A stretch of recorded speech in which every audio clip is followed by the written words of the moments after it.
أعوذ بالله من الشيطان الرجيم بسم الله الرحمن الرحيم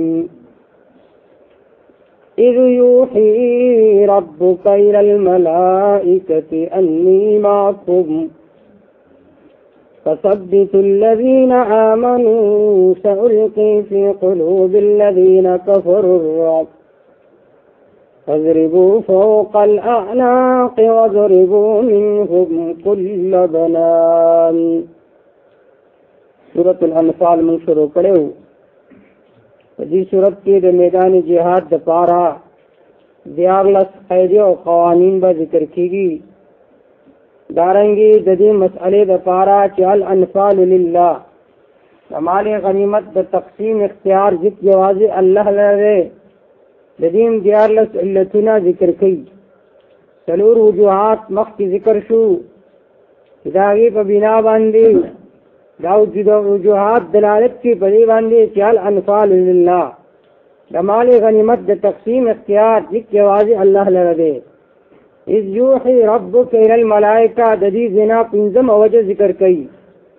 جو گوڑے تاسد افراد پہ اعتبار سر کم وئی نو اللہ تاسو مدد کو اللہ دا فرشتو لخکری راوستلی. لہذا الانفال للہ دا مال غنیمت دا تقسیم اختیار یک جوازی اللہ لردے. اور اللہ دا کفارو پا ظلمو کی استاسو روک استاسو گرہ جماو کرا دا ہر سال لاؤ کرو دا ہر سال لاؤ کرو فتح اللہ رکلا. والانفال للہ اذ یوحی ربک الی الملائکہ ہر کلا چی وہی اکڑا ربستا الی الملائکتی فرشتوتا.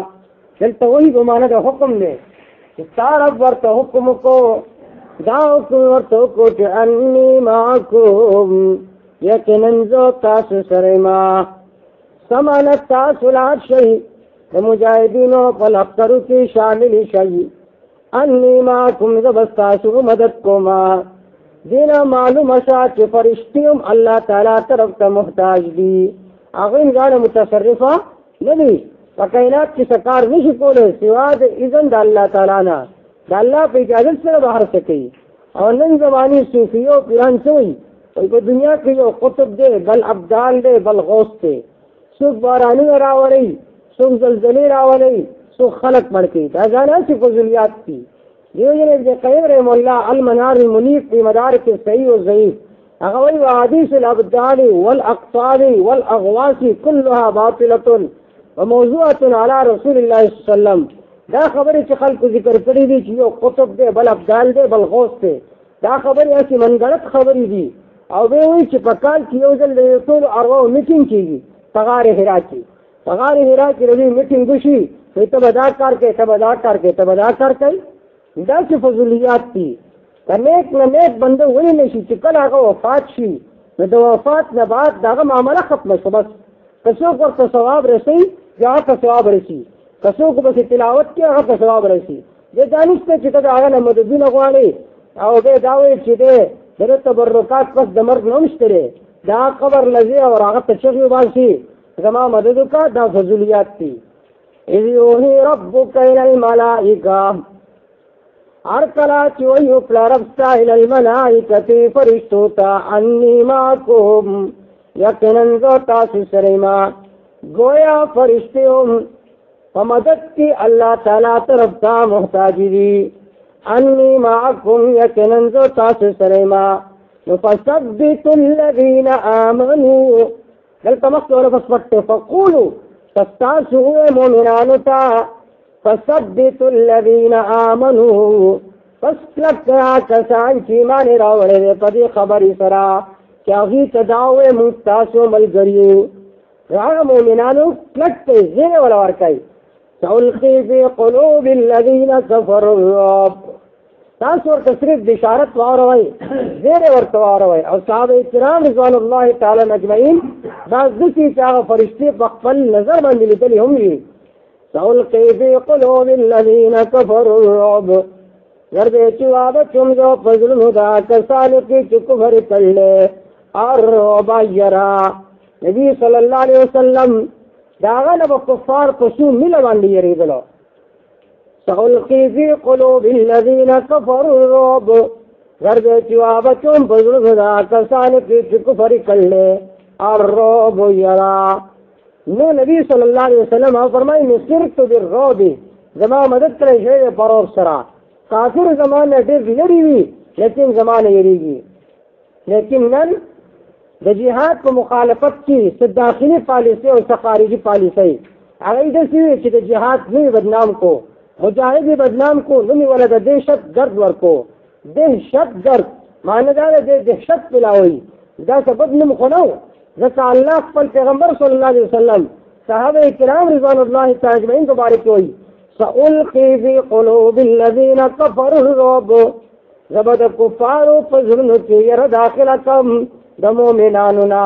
دا خو کمال ایمان دی، ماته نه خو نه یریږي.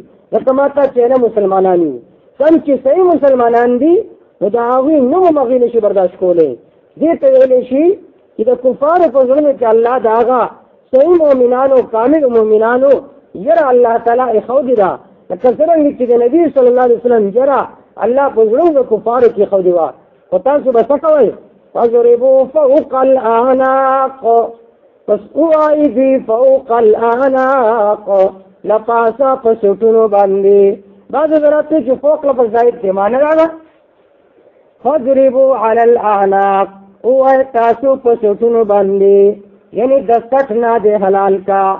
اور بعض حضرات کوئی نه فوق لپس زائد نه دی معنی دا ده فضربوا اوائي دي لرا فوق الأعناق، لپاسا د سټونو باندې. د سټ د لپاسه چې شری کپړې ده، دا توره ده په کپړې باندې وای چې دا کپړې ټوکړي ټوکړي شي. وضربوا منهم كل بنان، او وای د دینا كل بنان، هر بند غوتو غوتو سمانا. دا غوتی نه د غوتی د بندونه داول ټوکړي ټوکړي کوي، داول ریزه ریزه کوي. د دې لپاره چې د دې په زړونو کې تاسو نه یره پیدا شي او د اسلام نوم دا په پوره دنیا کې په پوره عالم کې دا برملا شي او اعلی کلمت الله راشي. سوال دا راځي چې اسلام خو ډېر د امن دینو، اسلام خو ډېر د صلح دینو، ولې دې لپاره دومره سخته سزا ذکر شوه؟ جواب ذلك بأنهم شاقوا الله ورسوله، دا د دې وجې نه یقینا دې مخالفت کړی د الله ورسوله، د رسول الله. ومن يشاقق الله ورسوله، هر هغه څوک چې مخالفت کوي د الله نه د رسول الله نه فإن الله شدید العقاب، یقینا الله دې سخت عذاب والا.